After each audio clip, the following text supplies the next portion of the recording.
শিব চতুর্দশী উপলক্ষে উত্তরবঙ্গের ঐতিহ্যবাহী শিবতীর্থ জল্পেশ মন্দিরে পুজো ও মেলায় এবার কড়া নিরাপত্তা ব্যবস্থা থাকছে বলে জানান জলপাইগুড়ি জেলা পুলিশ সুপার খানবাহালে উমেশ গণপত। তিনি এদিন বিশেষ সাক্ষাৎকারে জানান, আগামীকাল থেকে শিব চতুর্দশী উপলক্ষে জল্পেশ মন্দিরে পুজো, সেই সঙ্গে জল্পেশ মেলার মাঠে আয়োজন করা হয়েছে জলপাইগুড়ি জেলা পরিষদের পক্ষ থেকে জল্পেশ মেলা। সেই উপলক্ষে সিসি ক্যামেরা সহ সাদা পোশাকের পুলিশ নজরদারি চালাবে। বাড়তি পুলিশ জল্পেশ মেলাকে কেন্দ্র করে রাখা হয়েছে। সেই সঙ্গে তিনি বলেন, সরকারি মতে চলা 10 দিন ব্যাপী এই মেলা উপলক্ষে পুলিশ প্রশাসন থেকে সব রকমের পুলিশ নজরদারি ব্যবস্থা থাকছে, যাতে করে কোন রকম অপ্রীতিকর ঘটনা না ঘটে। সিসি ক্যামেরা লাগানো হবে মেলা সহ মন্দির প্রাঙ্গণে।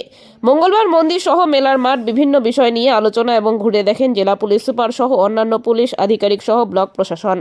বলে দিচ্ছি আমি, জলপেশের জন্য অলরেডি আমাদের আগামীকাল সকাল থেকেই ডিপ্লয়মেন্টটা শুরু হবে। সব আমরা এক্সট্রা ফোর্স পেয়েছে, জলপেশ মেলা প্লাস জলপেশ মন্দির সব জায়গাতে আমাদের যথেষ্ট ফোর্স থাকবে। আর এটা রাউন্ড দ্য ক্লক থাকবে, শুধু নেই, round the clock CC camera থাকবে। ওখানে সিসিটিভি অলরেডি লাগানো হয়ে গেছে।